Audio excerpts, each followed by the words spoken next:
Welcome to my YouTube channel. Today in this video we are going to practice the questions of the cell, the unit of life, as we have completed the chapter. So guys, we will be doing previous year questions. So first of all I would like to clear that कि हम लोग वही सारे questions करेंगे जो कि book में हैं, क्योंकि इस बुक में बहुत सारे ऐसे क्वेश्चंस हैं जो एनसीईआरटी में मेंशन नहीं है. सो हम लोग उसको टच भी नहीं करेंगे, हम लोग सिर्फ वही क्वेश्चंस टच करेंगे जो कि एनसीईआरटी में है. So let's get started. So first question is from cell theory, that is the concept of omnicellular is cellular regarding the cell division was first proposed by. So cell theory में हम लोगों ने पढ़ा था कि इसका मतलब है all cells are produced from pre-existing cell. So this was given by, अगर आप लोग को याद होगा, सेल थ्योरी में 3 साइंटिस्ट थे, Schleiden, Schwann and Virchow. So the final result was given by Rudolf Virchow. So this statement was given by Rudolf Virchow. So its answer is option number B. Now let's move on to the next question. So next question is, which is correct about cell theory in view of current status of our knowledge about the cell structure? Options देख लेते हैं. It needs modification due to discovery of subcellular structures like chloroplast and chromoplast. No. Modified cell theory means that all living beings are composed of cell and capable of reproducing. नहीं, ये भी statement गलत है. ये तो पहले ही दे दिया गया था जिन्होंने सेल थ्योरी डिस्कवर किया था. Cell theory does not hold good because all living beings do not have cellular organisation. So guys, this was the exception of cell theory. अगर आपको याद हो तो जो शेल्डिन एंड श्वान ने जो सेल थ्योरी दिया था, उसका ड्रॉबैक ये था कि वो लोग बता नहीं पाए थे कि न्यू सेल्स बना कैसे. सो द फाइनल शेप तो रुडोल्फ विर्चो ने आकर बताया था कि जो सेल्स है वो प्री एग्जिस्टिंग सेल से बनते हैं, नए सेल्स प्री एग्जिस्टिंग सेल से बनते हैं, और इसका एक्सेप्शन वायरस है. So the option number C is correct, that is cell theory does not hold good because all living beings do not have cellular organization. Next question. Names of Sheldon and Schwann are associated with protoplasm as the physical basis of life, cell theory, theory of cell lineage, nucleus functions control the center of the cell. This is very easy question. I don't think इसमें कोई भी problem आना चाहिए किसी को. Cell theory में 3 scientist का नाम है, that is शेल्डिन, Schwann and Virchow. और यहाँ पूछा है कि शेल्डिन और श्वान का नेम किस चीज़ में एसोसिएटेड है, तो option number B, that is cell theory.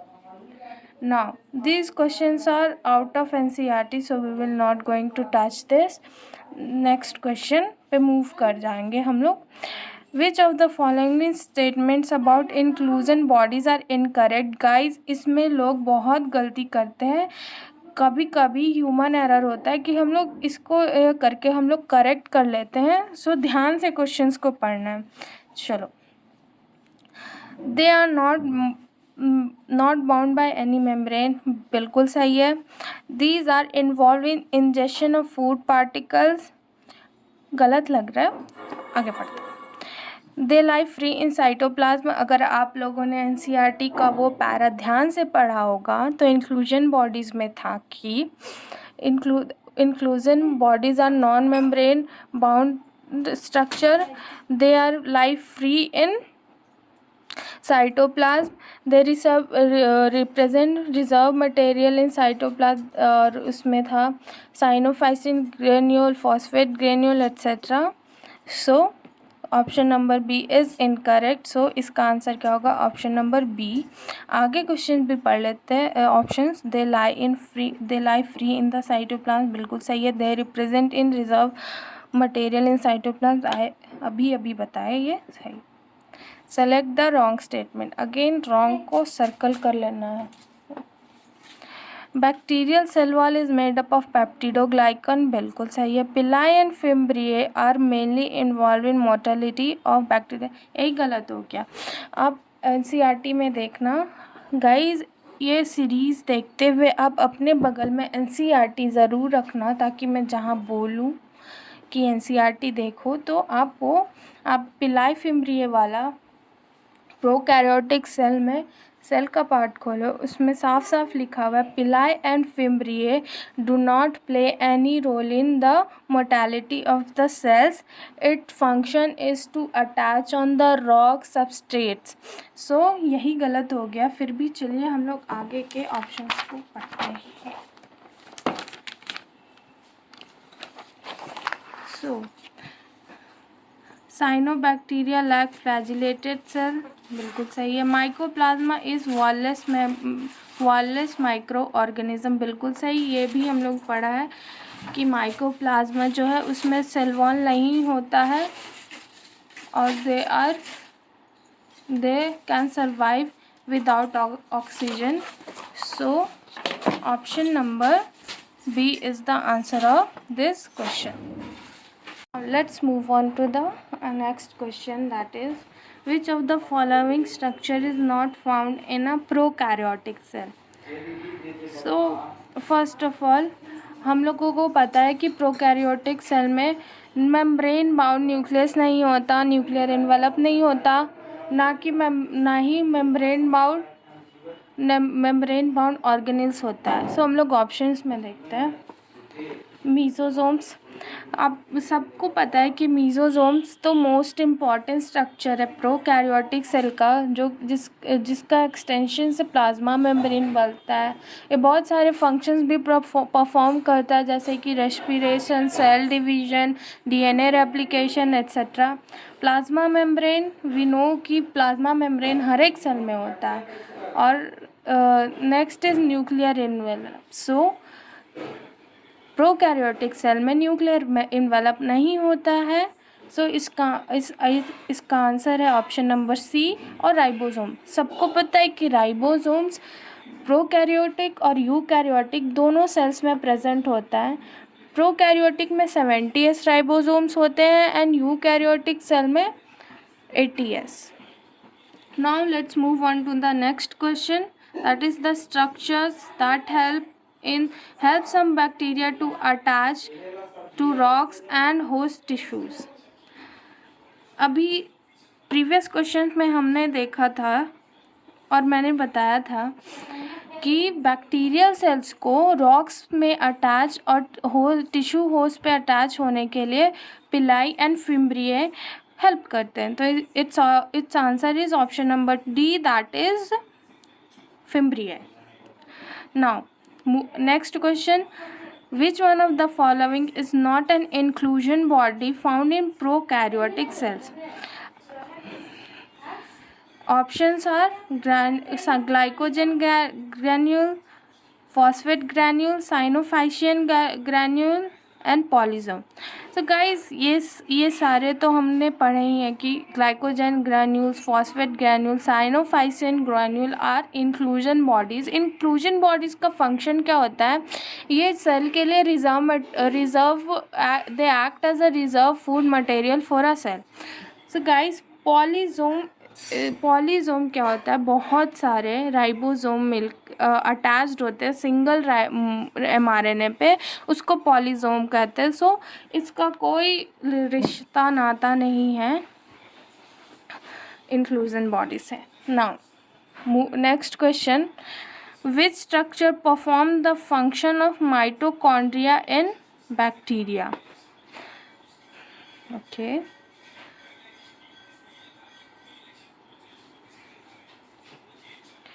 nucleoid? No. Cell wall? No. Ribosomes? No. Its answer is going to be mesosomes, or that is option number D. Next question, the motile bacteria are able to move by. Guys, अभी बताया था कि fimbriae and पिलाई ये दोनों तो नहीं हो सकते, क्योंकि fimbriae and pili help bacterial cells to attach on rocks and host tissues, and cilia bacterial cells में नहीं होता. So it's answer is going to be option number B, that is flagella. Why? Next question: why capsule is advantageous to bacterium? It protects bacterium from dissection. It provides means of locomotion. It allows bacterium to hide from host an immune system. It allows bacterium to attach to the surface. So इसमें 3 options correct है. Option number B को छोड़ के A, C and D तीनों correct है.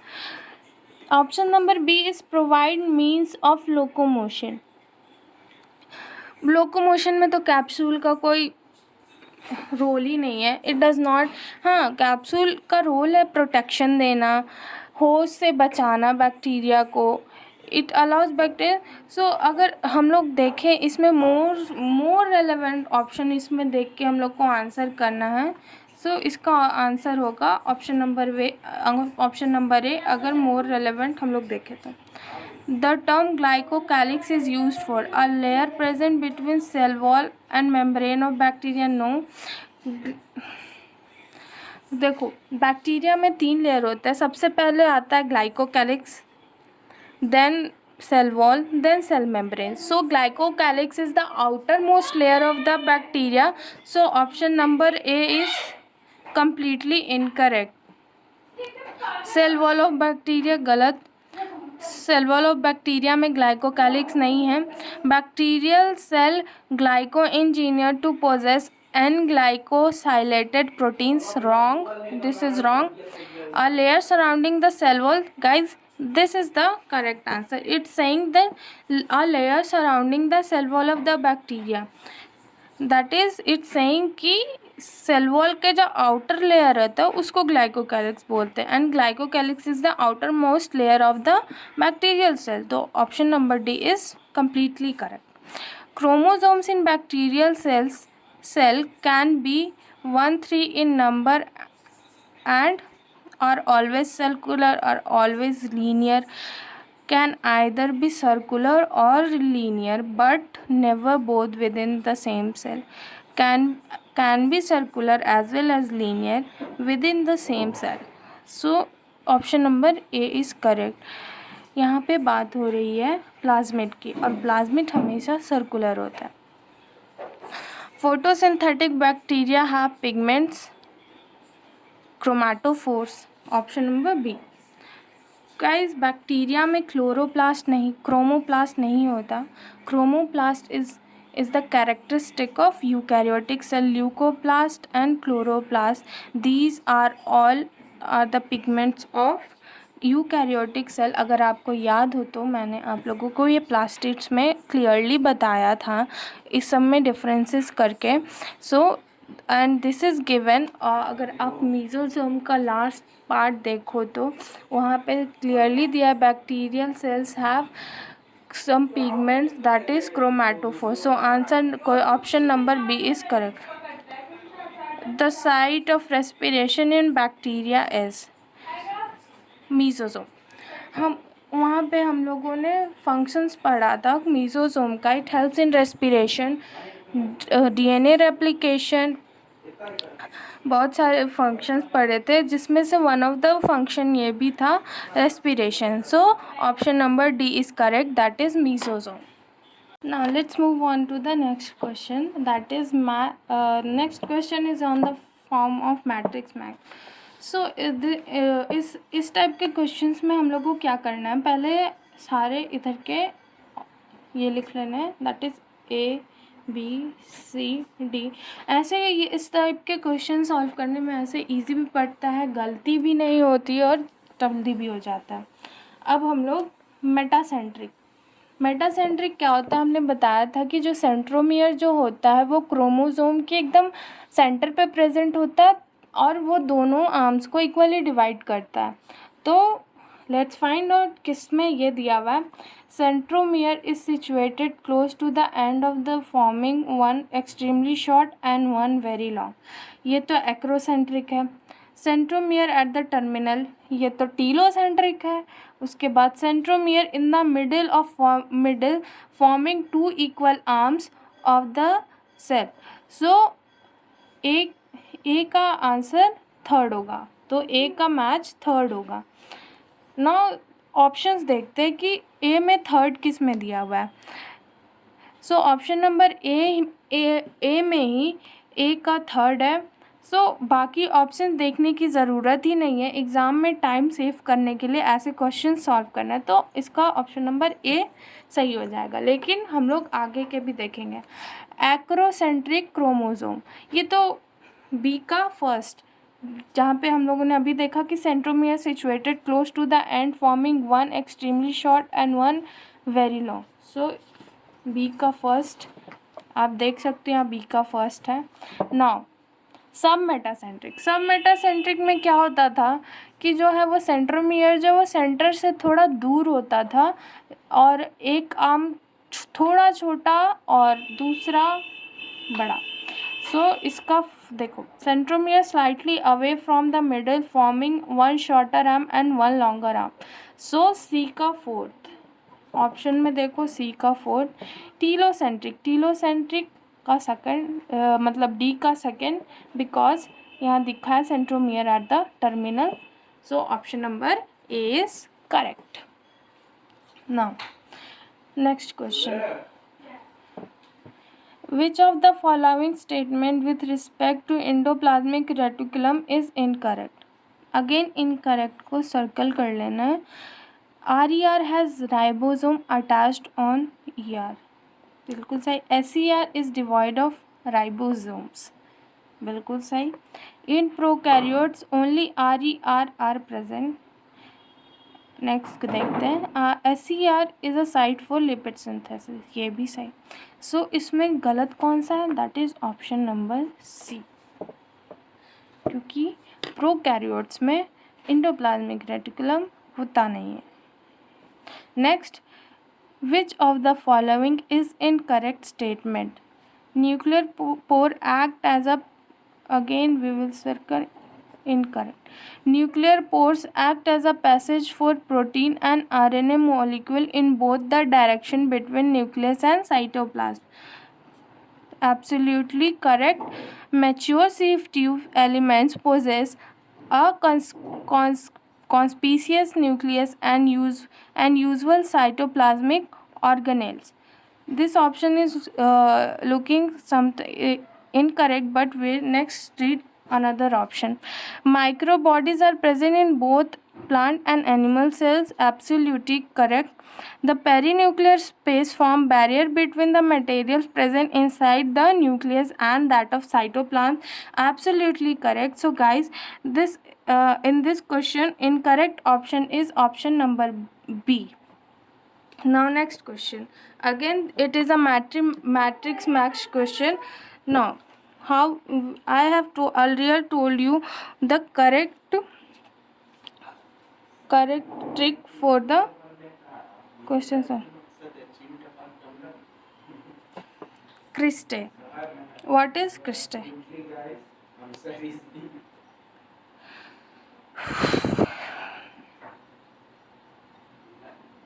Christe, no.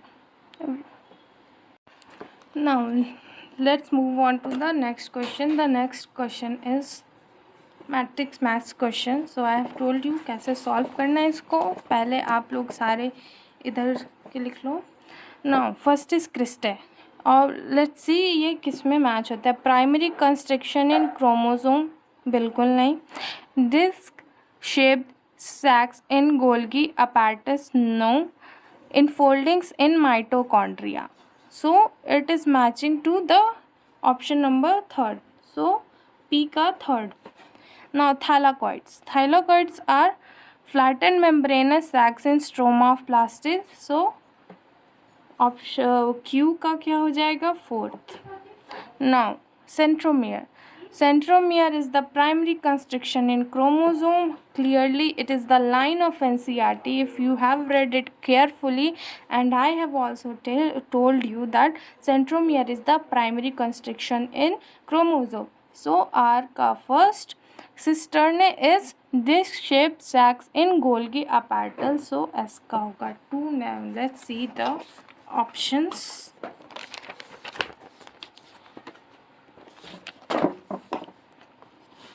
Options क्या है?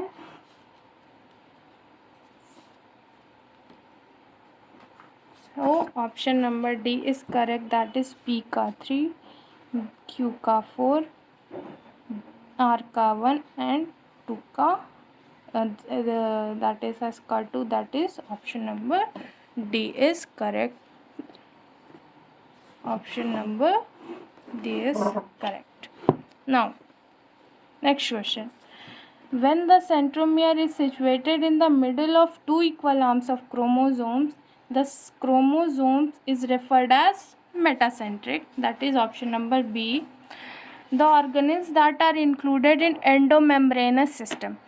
So उसमें क्या था कि endomembranous system में जो था ऑर्गेनेल्स डिस्टिंक्ट थे बट उनके फंक्शंस क्या थे? कोऑर्डिनेटेड, मतलब उनके फंक्शंस जो है वो एक दूसरे से रिलेटेड, कोऑर्डिनेटेड थे. नाउ तो endomembranous system consist Golgi apparatus, endoplasmic reticulum, lysosome and vacuole. So देखते हैं कि ये सारे ऑर्गेनेल्स कौन से ऑप्शंस में हैं. Golgi complex, endoplasmic reticulum, mitochondria and lysosome. So ये ऑप्शन तो गलत हो गया क्योंकि mitochondria is not a part of endomembranous system. Next option endoplasmic reticulum, mitochondria, again यही गलत हो गया, माइटोकॉन्ड्रिया एंडोमेम्ब्रेनस सिस्टम नहीं है. Endoplasmic reticulum, Golgi complex, lysosome, vacuole. So option number C is correct because it includes all the organelles that are included in endomembrane system. Now next question. Which is the important site of formation of glycoproteins and glycolipids in eukaryotic cell? कागज पत्तर ढूंढो दीदी, TV बनाने वाला कल आ जाएगा. It was very clearly given in the NCERT in the section Golgi bodies कि Golgi bodies is the important site of the formation of glycoproteins and glycolipids. So let's see Golgi bodies कौन से options में है. Endoplasmic reticulum no, peroxisome no, polysomes no. Option number C is correct, that is Golgi bodies. Which of the following statement is not correct? Lysosomes are formed by the process of packaging of endoplasmic reticulum. ये guys ध्यान से देखना, यहाँ not correct दिया है. ये गलती बहुतों से होता है कि नॉट नेग्लेक्ट करके सिर्फ करेक्ट पढ़ते, फिर वो पूरा क्वेश्चन गलत हो जाता है और 4 नंबर कट. सो यही ऑप्शन गलत लग रहा है. आगे पढ़ के lysosome have numerous of hydrolytic enzymes. Very true. It was written that it contains hydrolytic enzymes and it is active in acidic pH. It digests the carbohydrate, proteins, etc. Now let's see the next question. The hydrolytic enzymes of lysosomes are active under acidic pH. अभी बताया कि ये acidic pH में active हो जाते हैं. Lysosomes are membrane bound structure. It is also correct. So option number A is incorrect. So the answer will be option number A, that is lysosomes are formed by the process of packaging in the endoplasmic reticulum. Now next question. Which of the following statement regarding mitochondria is incorrect? Mitochondrial matrix contains single circular DNA molecule and ribosome. This is correct. Outer membrane is permeable for monomers of carbohydrates, fats and proteins. Enzymes of electron transport are embedded in outer membrane. Inner membrane is convoluted with infolding. So option number C is correct. Really enzyme जो होता है electron transport के, वो outer नहीं inner membrane पे embedded होता है. So option number C is correct. So that's it for today's video. अगर आप लोगों को वीडियो अच्छी लगी तो like share and subscribe please.